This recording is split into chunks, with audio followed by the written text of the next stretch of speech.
Lauren the Storyteller. Désolée pour cette voix, je suis un peu malade. Ouais, je suis un peu enrouée, donc j'essaie pas du tout de vous séduire. J'essaie de préserver ma voix. Voilà. Alors, tout d'abord, je voulais évoquer l'hommage qui a été fait à Usher aux BET Awards. Je vais pas du tout parler de toute la cérémonie parce que j'ai pas tout regardé, mais je vais vraiment parler de ce passage-là parce que pour le coup, je l'ai regardé plusieurs fois. Alors, déjà, trop cool cet hommage qui lui est rendu. Un peu prématuré, je trouve, parce que il est encore dans la force de l'âge et puis il est encore très très très successful, hein, comme on dit. Sa tournée, le show à Vegas, son mariage, enfin, tout va bien pour lui, quoi. Donc, je trouve pas qu'il soit particulièrement en fin de carrière. Ceci dit, vous me direz, pour jeter des fleurs sans les piétiner, il n'y a pas besoin que la personne soit aux portes du paradis. Waouh, waouh, waouh, quelle phrase, vous avez entendu ça? Rewind. Non, je rigole. Alors, déjà, ça m'a pris un temps avant de capter que tous les artistes qui lui ont rendu hommage sont d'Atlanta, n'est-ce pas? On commence avec Childish Gambino, hein, donc Donald Glover. Vraiment, je m'attendais pas du tout à le voir sur scène. En même temps, vous me direz, c'est quand même une personne qui est présente dans l'espace culturel médiatique depuis presque une quinzaine d'années maintenant. Mais en fait, je le trouvais très effacé. Je sais pas comment expliquer. Peut-être qu'il était stressé, je sais pas. Mais c'est quelqu'un qui a beaucoup de présence en fait. Donc j'étais un peu surprise. Et puis il a chanté avec sa voix super fluette, là. La même voix que quand il chante Redbone. Daylight. Genre, tout était en voix de tête, hein, j'ai l'impression. Alors que quand Cher il chante ce passage dans sa chanson là, Spotlight, quand il chante ça là, il me semble qu'il est en voix mix de tête, donc voix mix des harmoniques graves, excusez-moi, et des harmoniques aiguës, et là c'est juste un peu plus léger à l'oreille, si vous prêtez un peu attention. J'ai l'impression, ceci dit, suis-je une experte? Oui. Voilà, il était tout de blanc vêtu, on aurait dit même que c'était du lin. Et j'ai l'impression qu'il était toujours un peu dans son rôle de Mr. Smith. Alors je sais pas si vous êtes au courant, mais il a sorti une série basée sur le film Mr. and Mrs. Smith. À la base, c'était Angelina Jolie et Brad Pitt. Et je vais faire un épisode dessus d'ailleurs. Et il a réinterprété ça au goût du jour avec les problématiques quotidiennes du couple qui sont des agents secrets. Enfin, c'est une excellente série. J'ai adoré. J'ai vraiment adoré. Il a un humour particulier.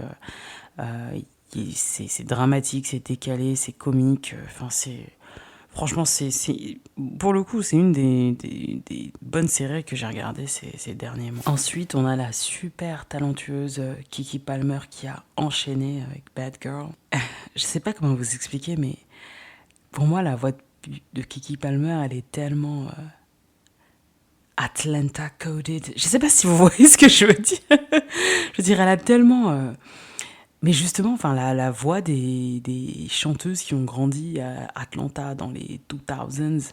Ceci dit, est-ce qu'elle vient d'Atlanta, Kiki Palmer?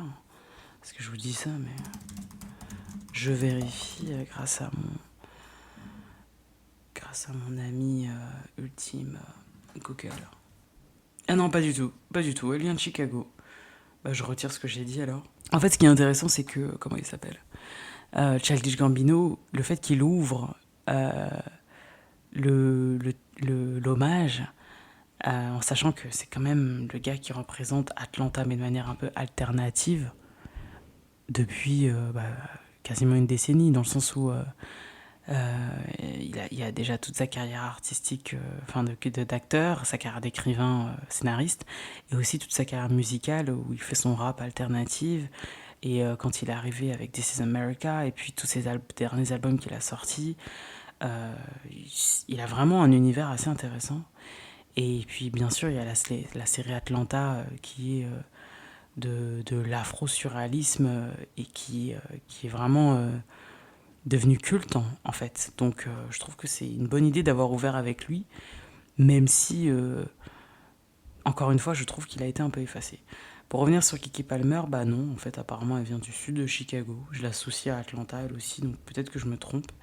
Mais, euh, mais je trouve qu'elle a une voix... voilà, elle a ce truc un peu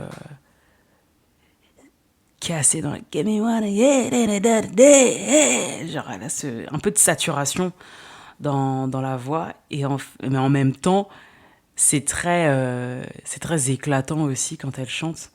Donc, je vais vous donner un exemple. Quand je vous dis, je vais vous faire écouter, j'espère que je n'aurai pas de copyright strike sur YouTube. Je ne sais pas si vous vous rappelez, dans les années 2000, donc fin des années 2010, il y avait une chanson qui s'appelait My Blackberry. Ah, voilà, j'ai retrouvé. La chanteuse, elle s'appelle Aleïs. Je trouve que c'est vraiment les voix comme Tink, bah, qui vient de Chicago aussi d'ailleurs. C'est un truc de Chicago au final. Genre ce truc un peu, y a toujours un peu de saturation, mais un truc super éclatant dans la voix. C'est-à-dire que c'est surarticulé, puis on entend bien toutes les notes. Et il y avait cette chanson là que j'avais sur mon iPod qui s'appelait A Blackberry, Blackberry. Je sais pas si vous voyez ce son là. Et puis c'était une métaphore sur... j'aimais trop ce son. C'était une métaphore sur comment un mec la traitait et qu'il la traitait comme son Blackberry. Et puis le son, c'était grave, vous voyez, les sons un peu hymniques de l'époque comme Kiss me through the phone. Si vous voyez la prod, c'était ce genre de prod, voilà. My Blackberry, Blackberry. Voilà, la meuf elle disait donne-moi de l'attention comme tu donnes de l'attention à ton Blackberry. Turn me on. Je vais mettre le lien dans les notes et vous irez écouter. Alors, qu'est-ce que je disais? D'ailleurs, elle vient d'où? Elle aussi, là. My Blackberry. Your prized possession. You never leave her at home. Ah là là. Genre, je me demande qui a écrit ces paroles. Je trouve que c'est ingénieux, quoi. C'est assez ingénieux.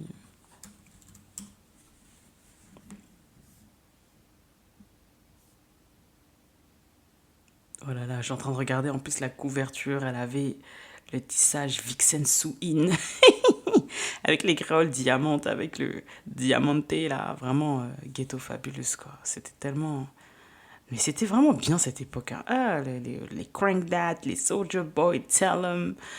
Ah là là. Et elle avait c'est ça que je voulais dire. Elle avait vous vous rappelez du rouge à lèvres rose bonbon sans lip liner?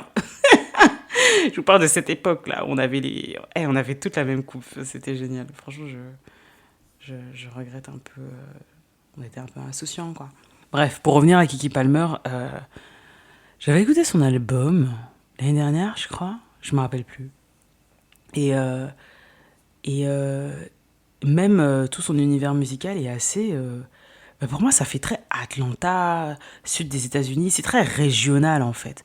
Après, je me trompe, hein, parce que visiblement, elle vient de Chicago, donc c'est peut-être Chicago aussi. J'inclus, bon, on va dire sud du Midwest, sud des États-Unis, quoi. C'est ce truc très local, en fait. Je trouve que c'est des sonorités qui sont très locales et, euh, et elle chante super, super bien.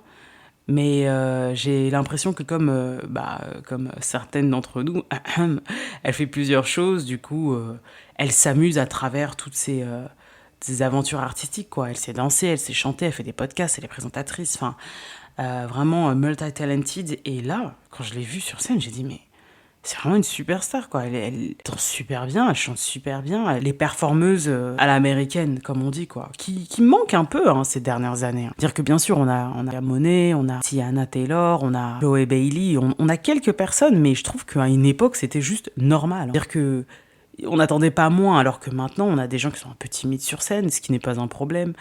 Où ça manque de souffle, ça manque de choré, ça manque de punch, ce qui n'est pas un problème hein, du moment que vous mettez vite à la page. Quoi. Puis elle a son pantalon qui tombe sur les genoux à la fin de sa performance, Kiki Palmer. Donc elle est tout blinged out, vous savez, avec les casquettes snapback and tattoos.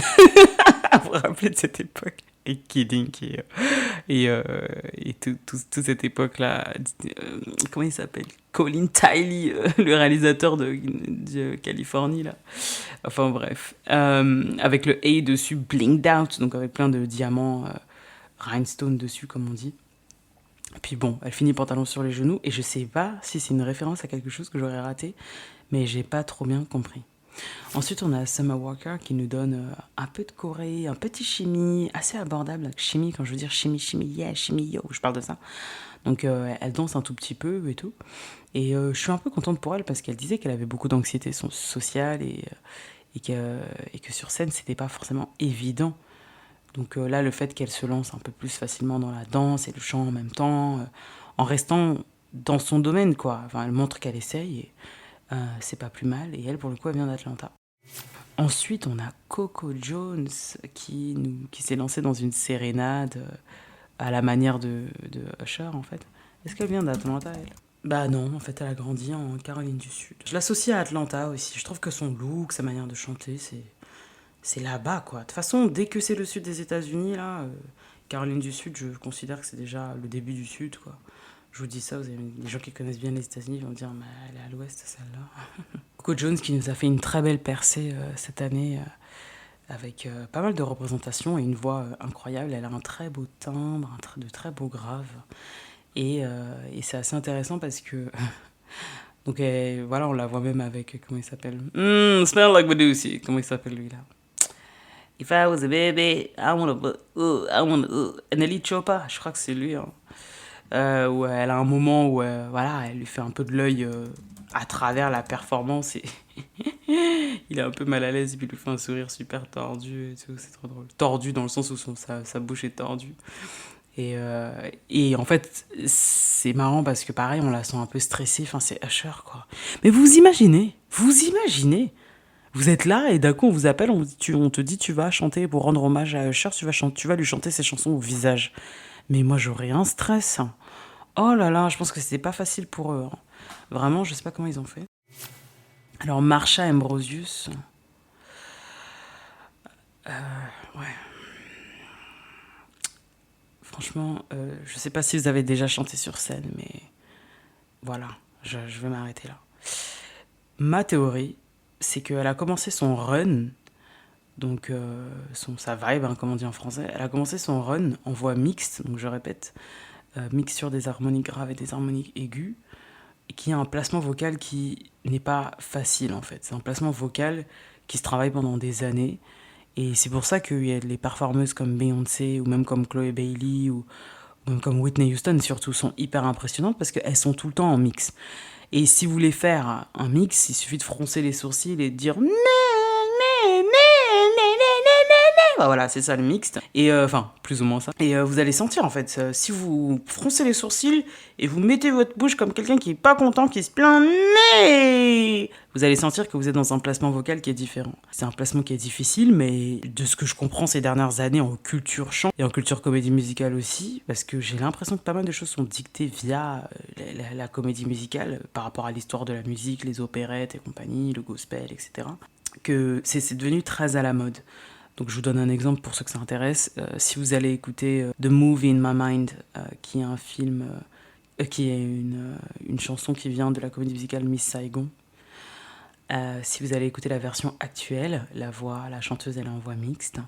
Et si vous allez écouter la version originale, elle est en voix de tête. La voix de tête, c'est le truc très aérien. Vous montez le larynx et c'est hey! Alors que si je fais la même chose en voix mixte, c'est hey! Après là, c'est pas les meilleures notes, hein, mais vous voyez la différence au niveau de la qualité de ma voix en fait. Et ma théorie en écoutant, c'est qu'à mon avis, elle a voulu commencer son run en voix mixte. Et elle a dit non, c'est pas possible, c'est trop compliqué.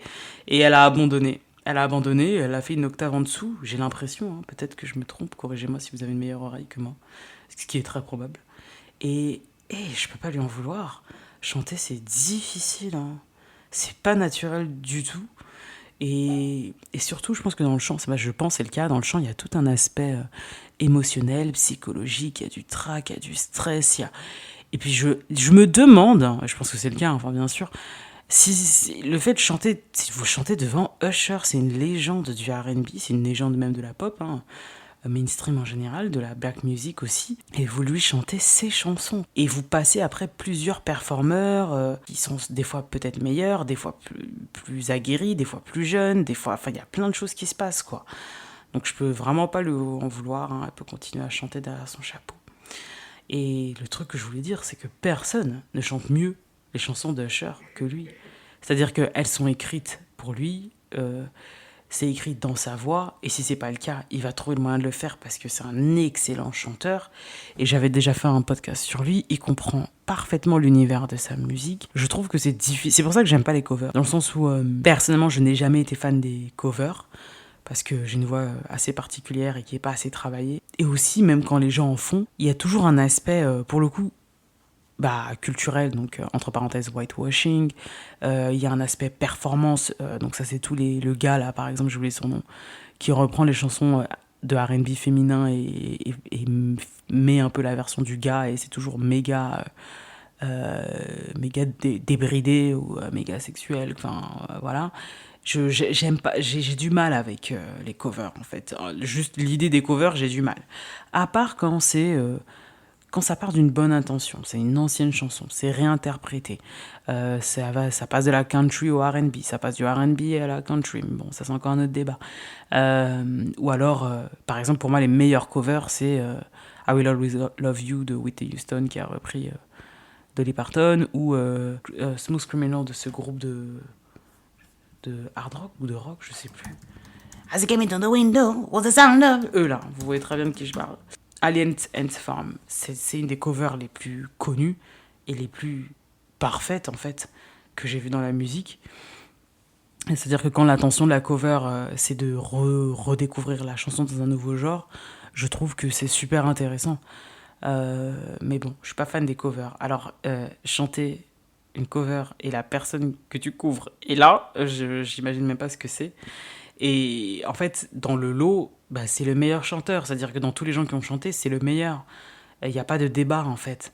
Et effectivement, vous me direz, c'est bien parce que c'est le meilleur qu'on lui rend hommage, mais au moins qu'il ait des performeurs qui soient peut-être à son niveau. Là, je trouve qu'il y avait beaucoup de gens où ils étaient très novices. Mais enfin, lui, il a peut-être plus de 20 ans de carrière. Quelqu'un qui est là depuis 5 ans n'est pas du tout à son niveau, en fait. Ensuite, on a la performance de Chloé Bailey et waouh, waouh, quoi. Enfin, j'aime beaucoup ses performances, beaucoup de performances qu'elle a faites.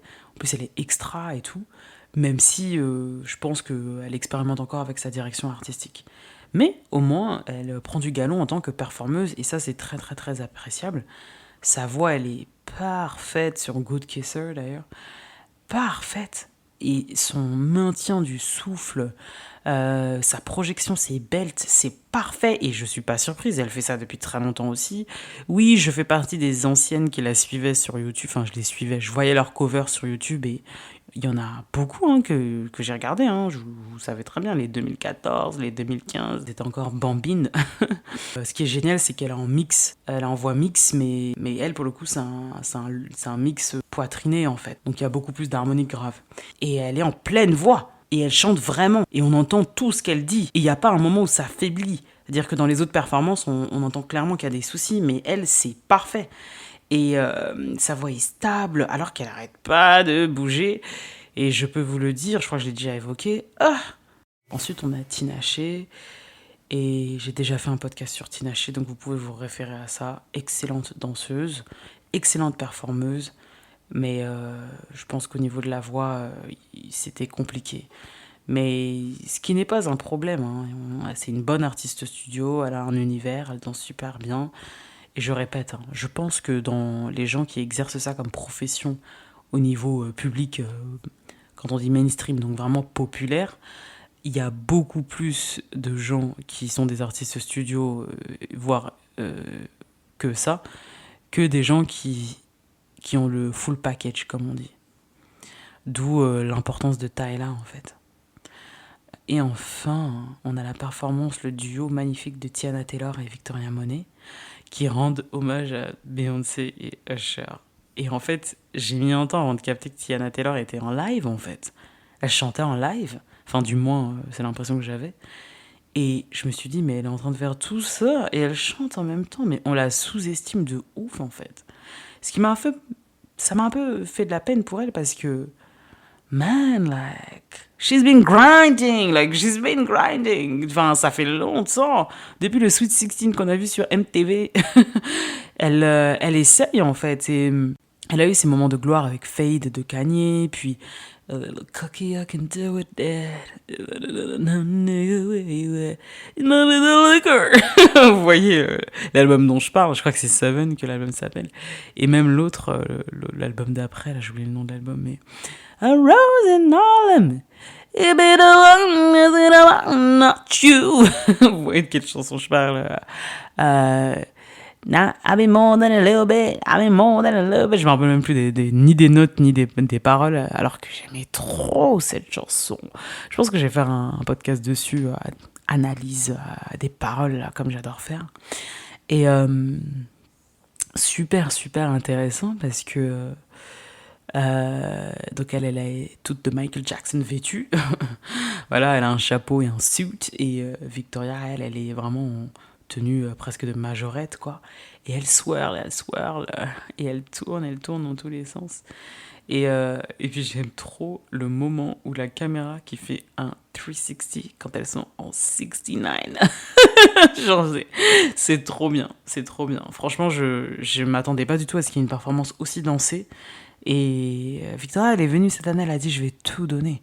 Je vais tout donner. Je reviendrai sur sa performance dans un podcast sur All Right, le clip de All Right, parce que je voulais parler de feedback de Janet Jackson. Et Do you like my style? Yeah, that's sexy, sexy, you can work me out.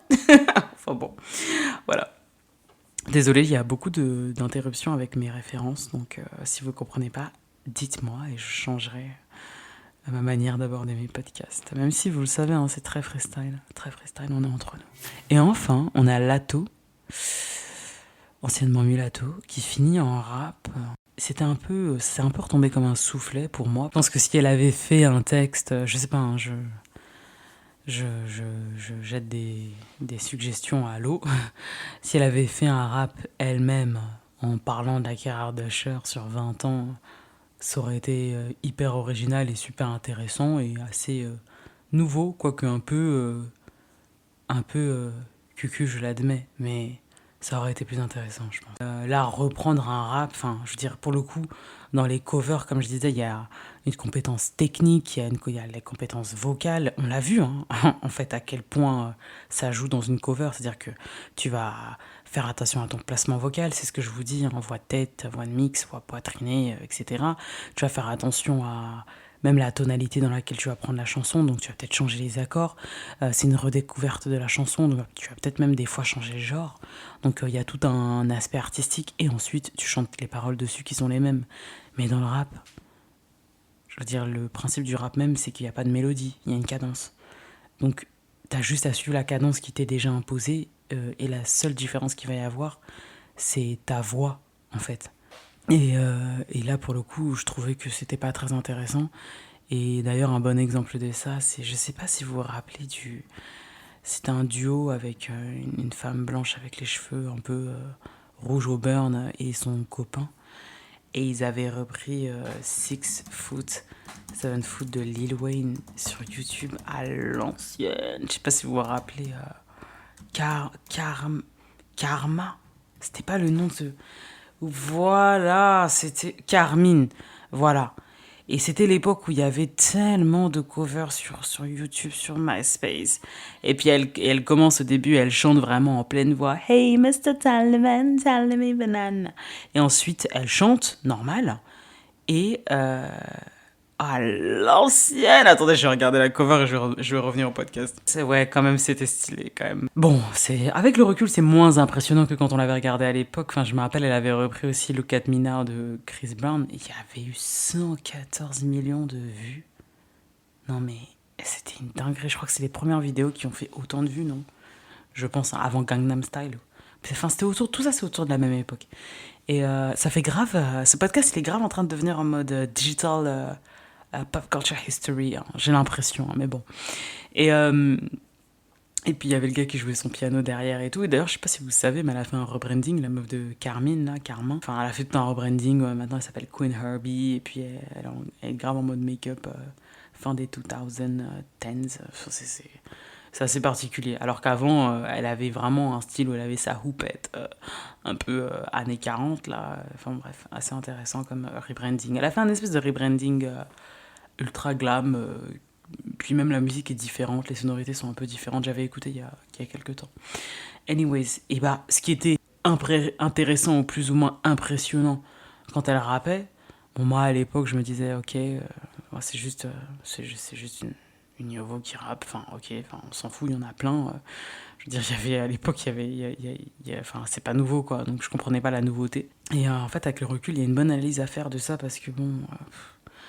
Je voyais pas la nouveauté, mais maintenant que je vous en parle là en direct, ce qui était intéressant, c'est que c'était sur du piano, sa voix était différente, et elle avait une bonne voix de rappeuse qui était complètement différente de la voix de Cory Guns, parce que c'est la partie où il rappe très très vite hein, sur Six Foot 7 Foot. Et puis en plus, tous les insultes, les gros mots, les N-words, elle les transformait. Donc c'était plus ou moins intéressant. Et puis ben voilà, il y avait une espèce de fascination des gens pour there's this white chick rapping, whatever. Et donc voilà. Mais dans le cas de Lato, qui est déjà pour le coup elle une rappeuse, alors que elle, la meuf de Carmine, c'était une chanteuse. Donc pour ceux qui n'ont pas situé encore, Carmine c'est un groupe des années 2010, donc des années 2010, c'était un duo avec, je crois que c'est un couple, hein, et le gars il est au piano, la meuf elle chante, et elle chantait relativement bien quand même, et il faisait des vidéos sur YouTube, et il faisait des covers de chansons de rap, et ça avait bien pris à l'époque. Et, euh, et en fait, dans le cas de Lato, elle c'est son métier, elle est rappeuse. La meuf de Carmine, elle est chanteuse, donc on s'attend pas à ce qu'elle sache rapper, et rapper bien, et dans les cadences. Et dans le cas de Lato, c'est son métier, elle est rappeuse, on la connaît en tant que rappeuse, on sait qu'elle sait rapper, donc quand on la voit reprendre un rap, ça nous épate peu, en fait, vu qu'on sait que elle sait, elle, rapper. Alors que dans le cas de quelqu'un, on l'a pas vu venir, on s'attend pas à ce qu'elle rappe, bah oui, c'est intéressant. Donc pour finir sur cet hommage, je trouve que c'est intéressant le choix du line-up quasiment exclusivement féminin. J'en reviens à mon idée qu'ils ont inclus Childish Gambino parce que c'est lui qui est le spécialiste de Atlanta, afro-surréalisme, série télé, par rapport à ça. Autrement, c'est un peu comme un cheveu sur la soupe. Mais ça aurait été bien, comme beaucoup de gens ont dit, qu'ils incluent des chanteurs, donc des hommes, hein, des chanteurs de R&B du même acabit que lui, quoi. Mais c'est vrai que si c'est des contemporains, des gens qui sont contemporains à lui et qui n'ont pas eu exactement la même carrière, ça peut faire un peu mal. Parce que j'imagine qu'il y a des jeux de pouvoir, etc., etc., notamment Tank, qui lui a son propre podcast, que j'ai écouté ce matin d'ailleurs. Mais il y a tous les autres là, tous les nouveaux, tous les petits, tous les Lucky Day, tous les autres là. C'est vrai qu'il n'y en a pas beaucoup, hein. Mais les Bryson Tiller, les. Get nasty, don't at me. Comment il s'appelle lui? Ben, c'est Bryson Tiller. Voilà. Et est-ce que c'est Bryson Tiller? Non, je le confonds avec. Comment il s'appelle? I've been working all day. Comment il s'appelle? Oh. Around me. Comment il s'appelle? It's not all we got. Comment il s'appelle? Oh. Brent Faiyaz. Voilà, c'est de Brent Faiyaz que je parlais, donc pardonnez. Je parlais de Brent Faiyaz. Et la chanson que. La chanson à laquelle je faisais référence, c'est. Vous savez, il a un album où il a fait le tour du monde. Rehab, Winter in Paris. Voilà. If you ain't nasty, don't hit me. Voilà, je parle de ce son-là, ouais. Tous ces gens-là, ils étaient où? C'est assez particulier, quoi. Mais bon, c'est pas plus mal. C'était assez intéressant de constater ça. Donnez-moi votre avis, hein, d'ailleurs, si vous avez aimé ce tribute ou pas, si vous n'avez pas aimé, n'hésitez pas à me dire sur Twitter, etc. Et ce que vous en avez pensé. Une fois de plus, je vous remercie de m'avoir écouté. Alors désolé si c'est un peu l'énergie un peu faible, hein, mais j'essaye d'un peu de préserver ma voix. Donc en règle générale, les gens me diraient, ne l'utilise pas, mais je peux pas m'en empêcher en fait. Je suis une droguée de la logorée. Je rigole. Donc voilà, n'hésitez pas à me laisser 5 étoiles sur Spotify et sur Apple Podcast pour m'encourager à continuer, ou même laissez-moi un petit commentaire, j'adorerais, ça me ferait plaisir. Et si c'est YouTube, bah pareil en fait, je sais qu'il y a des gens qui écoutent sur YouTube, il y a des gens qui sont abonnés sur YouTube et vous êtes là-bas, vous mettez pas des petits pouces, même pas un petit commentaire, laissez-moi un petit commentaire. Merci bien, je vous souhaite une excellente journée. Bye.